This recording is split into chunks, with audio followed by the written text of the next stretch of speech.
Hello, welcome to the Route to Success. My name is Sara Orellana. I'm your host. I'm here with Aisha and Sandra with Steady Care LLC, and they are working to launch an incredible new program, something that I have a little bit of personal experience with.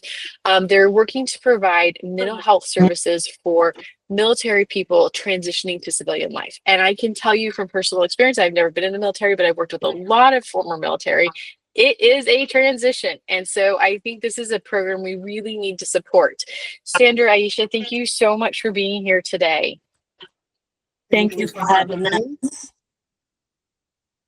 So, my first question, what I'm most curious about is what inspired you to focus your business on supporting veterans in their transition to civilian life? What was that catalyst? Mm, when we started now and talking about our target audience, we made it was broad. It was like, okay, because we wanted everyone that was struggling to be able to come. But then speaking with more people, it's like it's best to be specific on who you want so that it feels more personal and it feels like you're talking directly to the people. So as we're going back, we was like, okay, we're gonna do young adults, people in the working profession. Then I remembered my brother and my sister are serving. So I was like, oh. So I spoke to them. I was like, would you use this service? I told him what I was doing. I was like, would you use this service? And he was like, you're doing what? I was like, yeah, would you use the service?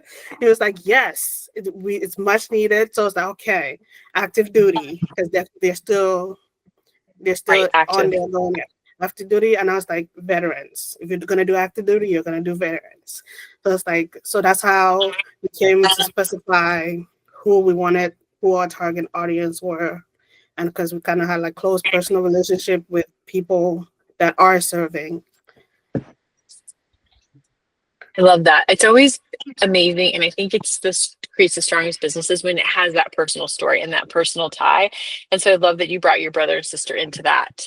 Um, what has been one of your most valuable learning experiences as you've developed this idea into a business? And maybe there's a couple, maybe we shouldn't limit it to one. Um, I'd say my most valuable learning experience was when I graduated from college and had to return back home.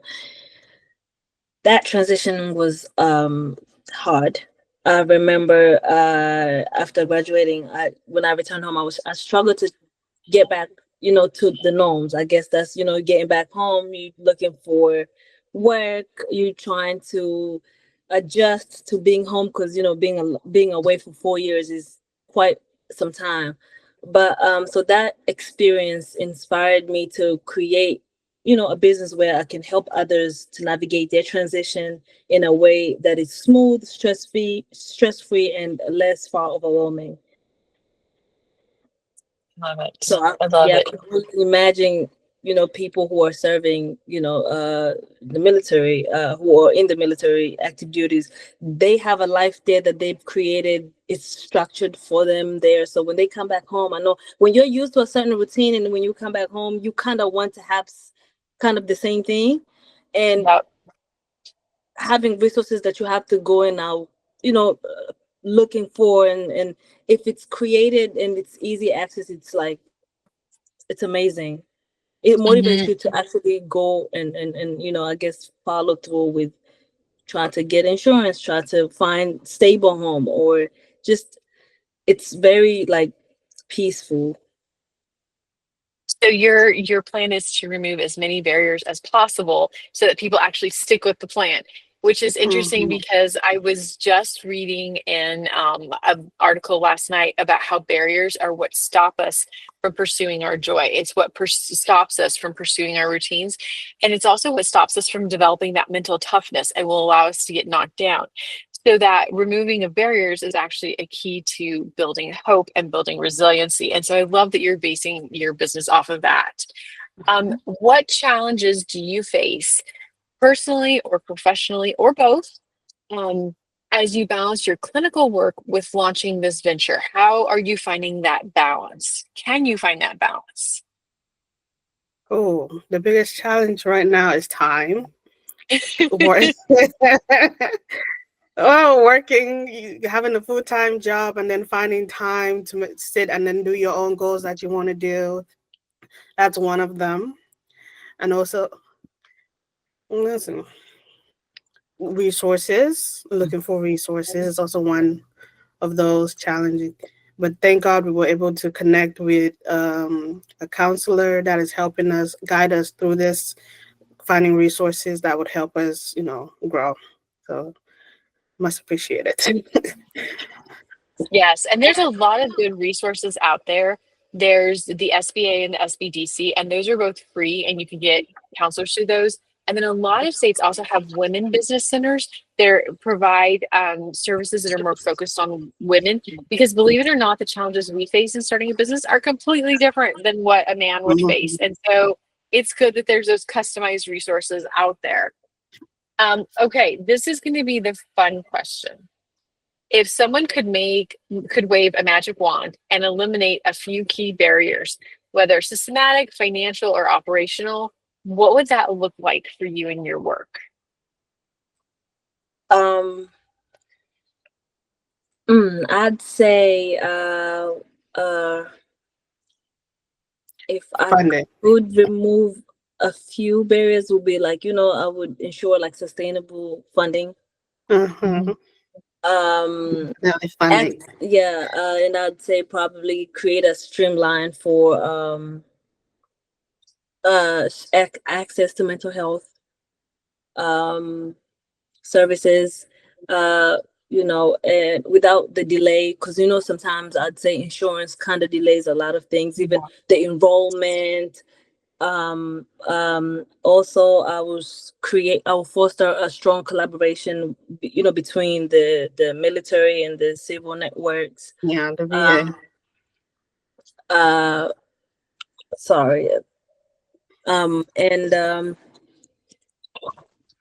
So removing those barriers will allow to, serve the veterans faster and then expand our program national-wide. And it'll be more impactful and effectiveness. And I think insurance can be the biggest barrier, I know, especially in mental health. And you would think that insurances would really want you to get that mental health because it's such a priority. So that is definitely one. As far as like funding and things, I would strongly encourage you guys to look into becoming registered as a minority-owned business and a woman-owned business, because with those two certifications, you can access additional funding through grants. There's programs specifically for businesses that have that designation. And I think you guys would also qualify for some federal funding to support outgoing military. So there's quite a bit there, or contracts with DOJ. Sorry, I couldn't help but throw my 2 cents in there.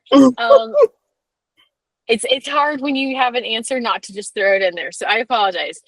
Okay, what advice would you give to other mental health professionals who want to build a purpose-driven business, especially those aimed at underserved populations like veterans? I would say, Understand the community. Listening to the people, understanding where they're from, where they're coming from, their background, taking time. I want to add. Go ahead, Sandra. I'd say definitely, passion fuels work, but sustainability requires planning. And also funding strategies and self-care is important, because serving an underserved population is deeply rewarding but demanding. So having the right system and support around you is key for longevity. I agree. Because what's that saying? You can't fill someone else's bucket if your bucket is empty. Absolutely. Yeah. So let me ask you guys one question, and I would love for each of you to answer on that. What is your number one form of self-care or refilling that bucket? What do you guys do every day to make sure you're taking care of yourselves? I take breaks. Like, I take breaks in between my work because I don't like to burn myself out. So I'll take breaks after every 3 hours of focusing, and like maybe take a meal, eat a snack, take a walk outside, how I was the other day when I was outside, Yeah. for me to not feel drained. Mine is naps. When I find time, when I have a few moments, I take a power nap. I have long days, and whenever I get the chance, I'll take a good 5-minute power nap, and I wake up and I'm good to go again. I love that. I can relate to both of you guys because naps are one of my favorite things, and I will take a nap every chance I get as well.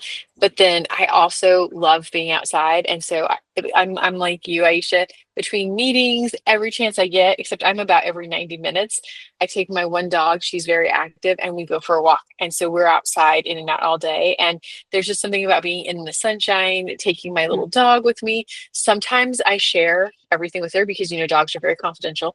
And sometimes we just look for flowers, or we just look for the animals, or sometimes we just sit in the sun. And I have to say that's like the number one thing. I always come back and recharge. So I understand completely. And I will say, I think as women, and correct me if I'm wrong here, but I think as women, we're natural caregivers. We have our families, and then we have our careers. On top of that, your guys' career, I would classify as a caregiving career, right? You're investing in other people. You have to guard yourself so carefully of that energy that's coming at you and refilling yourself and taking care of yourself. So I just really want to stress to everybody who listens to this, please take breaks. Please take power naps. Please get outside, drink your water. Make sure you eat. That's another thing. Make sure you're eating and filling that plate, because if you don't, you'll crash and burn every single time. And what if before we end this, what is something you would like to say about your business and what you're doing? You can add as much. What image would you like to leave if people are interested in accessing your services, or if people would love to invest in your business? What are some things ways people can reach you, or any leading thoughts? At the moment, we do have our email address. And we also are branching off to social media, Facebook and Instagram. We're also doing pop-up shops. I think we have one coming up this August. We're getting our brochures and business cards together, just to be in the community and getting the our agency out there. I think we're also going to create a LinkedIn account, and it's just Steady Care LLC. But also on Instagram, we have Instagram is the same thing, Steady Care, and see us there. We're fixing up the page to look nice right now, but and inviting. One energy, I'd say, refreshing, vibrant. So it's something new, and I think that's what makes us stand out from other agencies, because they do have other agencies out there that are serving the populations that are like the community, but definitely ours is it's a bit unique because of some of the key points that we put out there. Like our target is very specific, even though it's not limited to anyone can come and get services, but we wanted it to be like a Navy Federal, that bank account, but this is like for mental health services, or the holistic services that we provide for the people. But yeah, just refreshing and vibrant, because we want it to be a one-stop shop, easy, and you go in and you're able to access everything that you kind of want, and you're able to be guided, and we're not above you nor beneath you. We're right by your side, work day in, day out. One question I forgot to ask, but I would love to just kind of bring this up. Do you provide services for spouses and children of veterans as well, or just the veterans? Just families as well. Families as well. Family therapy. So it's like all inclusive, because you coming out, it doesn't only affect you, it also affects people you love. Well, let me just, again, I'm so sorry. I'm throwing so much at you guys, but previously when I lived close to a military installation, all the services were just for the veterans. So the fact that you are doing the entire family is revolutionary. It's new, it's much needed, and it's something that I really would love to stress is that you guys are offering family-based services for the entire veteran family. You understand everybody is going through the transition, and you're working on wraparound, and what you're doing is so needed, so valuable, and so vital. So if you don't hear anything at all on this podcast other than veterans and families and mental health care, I think those are the three things to take away from this podcast and to reach out to Steady Care, because can you serve people through telehealth nationally right now, or are you geographically based in one location? One location. One location right now. Will you be branching into it? Will you be branching into telehealth? Yes, in the future.